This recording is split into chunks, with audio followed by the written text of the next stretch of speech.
পৃথিবী নীরব ছিল। মানবতা তার প্রাথমিক পরীক্ষার মধ্য দিয়ে যাচ্ছিল। কিন্তু সময়ের সাথে সাথে মানুষ আল্লাহর নির্দেশনা থেকে দূরে সরে যেতে থাকে। মূর্তি পূজা, অন্যায় এবং দুর্নীতি সমাজে ছড়িয়ে পড়ে। এই সময়কালেই আল্লাহ তার মনোনীত রসুল হজরত নূহ আলাইহিস সালামকে মানবজাতির পথ দেখানোর জন্য প্রেরণ করেছিলেন। নবী নূহ আলাইহিস সালাম শতাব্দীর পর শতাব্দী ধরে তার জাতির মধ্যে বসবাস করেছিলেন। কুরআনে বলা হয়েছে যে তিনি তার জাতির লোকদেরকে ৯৫০ বছর ধরে আল্লাহর দিকে আহ্বান করেছিলেন। তিনি তাদেরকে প্রকাশ্যে এবং গোপনে দিন রাত আল্লাহর দিকে আহ্বান করেছিলেন। তাদেরকে একমাত্র আল্লাহর উপাসনা এবং মিথ্যা মূর্তি পরিত্যাগ করার আহ্বান জানিয়েছিলেন। যাই হোক, তার জাতির লোকেরা অহংকার এবং একগুঁয়েমিতে ডুবে গিয়েছিল। তারা নবী নূহ আলাইহিস সালামকে উপহাস করেছিল।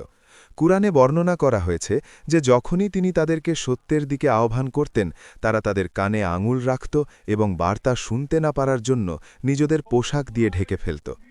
নবী নূহ আলাইহিস সালাম বারবার তাদের সতর্ক করেছিলেন যে আল্লাহর উপাসনা করলে আশীর্বাদ, বৃষ্টিপাত, সমৃদ্ধি এবং রহমত আসবে। বার্তা গ্রহণ করার পরিবর্তে তার জাতির লোকেরা তাদের প্রত্যাখ্যানকে তীব্রতর করে এবং তার বিরুদ্ধে ষড়যন্ত্র শুরু করে।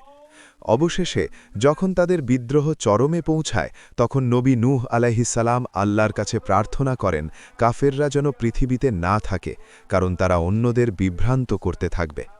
আল্লাহ নবী নূহ আলাইহিস সালামের কাছে একটি বিশাল নৌকা তৈরি করার নির্দেশ দেন। এই আদেশটি অসামাজিক বলে মনে হয়েছিল, কারণ সেই সময় কাছে কোনো সমুদ্র ছিল না এবং বৃষ্টিপাতের কোনো দৃশ্যমান চিহ্নও ছিল না। নবী নূহ আলাইহিস সালাম আদেশ মেনে নৌকা তৈরি শুরু করেন। তার সম্প্রদায় যখনই পাশ দিয়ে যেত, তারা তাকে উপহাস করত, বলত যে তিনি নবুয়তের দাবি ত্যাগ করেছেন এবং কাঠমিস্ত্রি হয়ে গেছেন। বিদ্রূপ সত্ত্বেও নবী নূহ আলাইহিস সালাম ধৈর্য ধরেন এবং আল্লাহর প্রতিশ্রুতির ওপর পূর্ণ আস্থা রেখে তার কাজ চালিয়ে যান। নৌকাটি সম্পন্ন হওয়ার পর আল্লাহ তাকে আদেশ দেন জোড়া জোড়া প্রাণী এবং যারা ঈমান এনেছে তাদের নৌকায় নিয়ে আসতে। খুব অল্প সংখ্যক লোকই ঈমান গ্রহণ করেছিল। নবী নূহ আলাইহিস সালামের পরিবারের মধ্যেও কেউ কেউ ঈমান আনতে অস্বীকৃতি জানায়। কোরআনে উল্লেখ করা হয়েছে যে তার এক পুত্র ঈমান প্রত্যাখ্যান করেছিল।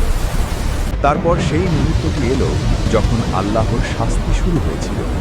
পৃথিবী থেকে পানি বের হতে লাগল আর আকাশ থেকে প্রবল বৃষ্টি নামল। পানি দ্রুত উপরে উঠে সমগ্র ভূমি ঢেকে ফেলল। নবী নূহ আলাইহিস সালাম তার পুত্রকে নৌকায় আরোহণ করতে এবং নিরাপত্তার জন্য ডাকলেন। তবে তার পুত্র বিশ্বাস করেছিলেন যে তিনি পাহাড়ে আরোহণ করে পালিয়ে যেতে পারবেন। কোরআন বর্ণনা করে কিভাবে একটি শক্তিশালী ঢেউ তাদের আলাদা করে দেয় এবং তিনি ডুবে যান। আল্লাহর সুরক্ষায় প্রচণ্ড ঝড়ের মধ্যে দিয়ে নৌকাটি ভেসে বেড়ায়। অবশেষে আল্লাহর আদেশে পানি কমতে শুরু করে এবং নৌকাটি জুদি পাহাড়ে এসে থেমে যায়। বন্যার পর মানবজাতির একটি নতুন অধ্যায় শুরু হয়। এই ঘটনাটি একটি চিরন্তন শিক্ষা হয়ে ওঠে যে আল্লাহর অবাধ্যতা ধ্বংসের দিকে নিয়ে যায় আর আনুগত্য মুক্তির দিকে নিয়ে যায়। নবী নূহ আলাইহিস সালামের সংগ্রাম শিক্ষা দেয় যে সত্য প্রচারে ধৈর্য হল সবচেয়ে বড় শক্তি। তিনি শতাব্দীর পর শতাব্দী প্রত্যাখ্যান সহ্য করেছিলেন, কিন্তু কখনও আল্লাহর আদেশ ত্যাগ করেননি।